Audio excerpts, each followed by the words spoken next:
Hey everybody, I'm Chris, you're you, and this is Ready to Die Fighting. And today we're going to be talking about sitting on the floor. Sounds weird, but it's really important. So I had a realization a while back, and it stems back from a few years ago. My grandma was taking care of her and she fell. She actually fell a number of times when she was sick, but this time in particular she fell, and she didn't fall very hard. She actually fell quite quietly. Like, I didn't even know she had fallen. She was in her room and I was, someplace else in the house and didn't even know she fell. She wasn't hurt. There's no broken bones, no bruising even, no blood, nothing. She was fine. But she couldn't get up. She was sitting on the floor when I found her, basically like this, and she was kind of moving and around and doing things, and she couldn't get up. She was stuck there. I don't know how long, like I said. I eventually went to go check on her, but I don't know how long she'd been sitting like that. And I was kind of just shocked, like, that she couldn't get up. I mean, I shouldn't have been shocked. It's a very common thing, I think, especially with the elderly or people who are sick or injured or whatever, not being able to get up. But it occurred to me that as we age, unless you have a reason, like if you have small children or maybe a dog or you play some kind of sport or something like that, you have a reason. In our day-to-day life, we sit in chairs, we lay in beds, we don't really get on the floor very much. Outside of my prepping and fitness and martial arts and all that, I don't know if I ever would sit on the floor if I wasn't actively doing those things. So, it's one of those things where if you don't use it, you lose it. And I read, I don't remember where, maybe I'll try to look it up and put a link and post it below, but I probably won't. But I read that your ability to get up off of the floor is a really good indicator of your health. Now, this isn't taking consideration disabilities, and this may vary by age and, all that. But if you wanted to get just a ballpark gauge of your physical fitness, your balance, your coordination, your mobility, your flexibility, your strength, how you can get up off the floor, how easily and what way you do it is a pretty good indicator of that. And so there's a lot of different ways to do this. And I'm not necessarily going to teach you how to get up off of the floor. But the idea that they had, let's say you're sitting on the floor like this, and you want to get up. And in order to do that, you have to say you got to put both hands on the ground, you got to get up on your knees, maybe you got to grab onto this thing, and now you're standing up. And that's fine, you got up. Fantastic. But you should probably work to do it a little bit better, make it a little bit easier on yourself. Maybe not make it easier, that's probably the wrong thing, but ideally, if you can do it, say, with maybe just one hand and get up. That's even better. If you can do it with no hands, even better. And I'm not standing all the way up because I'm trying to stay in frame. Now, that's about as good as I can do it. Like, I have to put at least one knee down. I at this point in my life, it can be done getting up without putting a knee down on the ground. But I don't really know how to do it. But that's something I'm going to work towards. So the easier you can do it with the less things touching the ground or offering support, the better your mobility, the better your flexibility, your strength, your balance, your coordination, your core strength, all that, better that is. So why am I talking about this now? Well, this is a prepper fitness channel. So being able to get off the ground, I think, is going to be a really fundamental fitness goal that you should have. You should be able to get up as easily and quickly as you can for a lot of different reasons. We all seen the horror movies. It's almost Halloween, so I'm going to reference lots of horror movies and stuff. Zombies are chasing you, Freddy Krueger's chasing you, whoever you want to pick is chasing you, you know, somebody always falls. You're going to be able to get up pretty quickly, right? It could be something more realistic. You just need to get away, you're trying to evade, you need to get up. Even if you're injured, let's say the building is on fire and you've fallen, you're actually hurt or whatever, you still need to get out.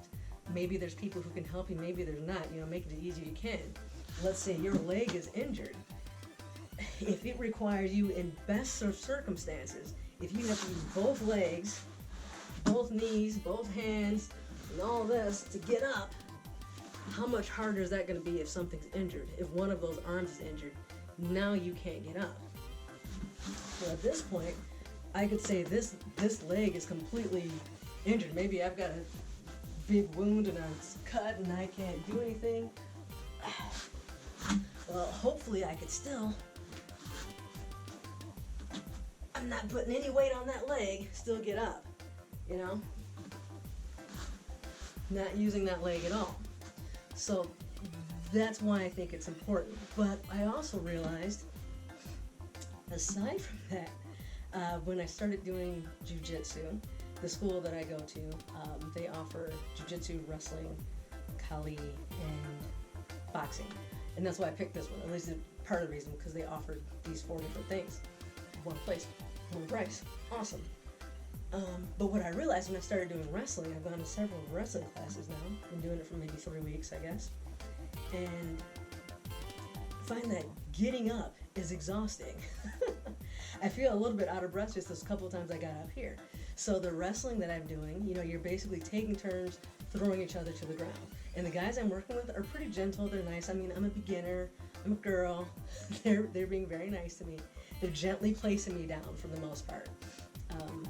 It's not like they're slamming me on the ground really hard. And when it's my turn to throw them down, they're working with me. Like I'm not, you know, using all of my power to try to throw them down. Like they're not resisting or anything.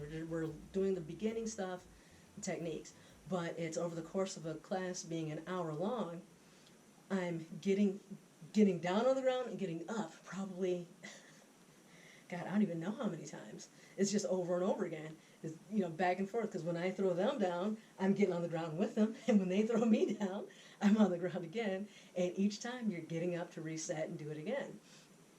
And I think my first class, I was just like, wow, just getting up off the floor is hard. Like, you know, the first couple times, not a big deal, but doing it over and over again, like that's hard. And then doing that zombie run, I didn't fall this time, but that was the second time I've done a run similar to that. And I remember the first time I did fall, and you know, the zombies were chasing me. I was trying to evade and run from them, and I tripped. The one that I went to a few years back, it was like out in a field, so there was grass and stuff, and I tripped over, I don't know, a root or something, and I fell, and I just kind of did one of those, I don't know, like a karate roll or whatever you want to call it. It seems like every martial is a jiu-jitsu roll, a judo roll, a whatever roll, you volleyball roll, whatever. You hit the ground, you roll, and you pop back up and keep running. I was able to do that. But, you know, you combine running and evading and screaming and trying to look where you're going and navigate, and then falling and getting back up, like that's a lot of strain on the body. That's a lot of energy that you're using. And so, and even just being able to do that roll and get back up really quickly, that's a skill you have to practice. So it just kind of reminded me, like, yeah, I need to really work on this. And in taking the jiu-jitsu and wrestling, I am, but I wanted to share it with you guys. So I don't really have any tips or techniques necessarily, but try getting up different ways. You know, there's a lot of different ways you can do it. Practice moving your body, getting used to and comfortable moving around on the ground, which is something I'm really not good at. I'm not really good at doing these crab walks and things like that, because I don't spend a lot of time on the ground, and I don't really like being on the ground. But it may behoove you to get more comfortable with it, and probably more so importantly, to be able to get up comfortably and quickly, and maybe even repeatedly. Who knows? Somebody could keep throwing you down. Maybe there's an earthquake, I don't know, and you keep falling. I mean, I guess at that point, just stay down, right? So that's my tip for today. Spend a few minutes, maybe every day if you can. Get down on the floor and maybe just be down there for a little bit. Do some stretching and whatnot. It probably won't kill you. Do a little stretching. Maybe do some push-ups and some sit-ups while you're down there. But make sure you get up off the floor at least a few times. Just try it. See how you do. How many hands does it take? You know, like where are you at? And wherever you're at, try to do it a little bit better. Like work towards that. You know, it's only going to help you. You know, for various reasons. It's going to help you to not be such a helpless old lady. It's going to help you when the zombies chase you.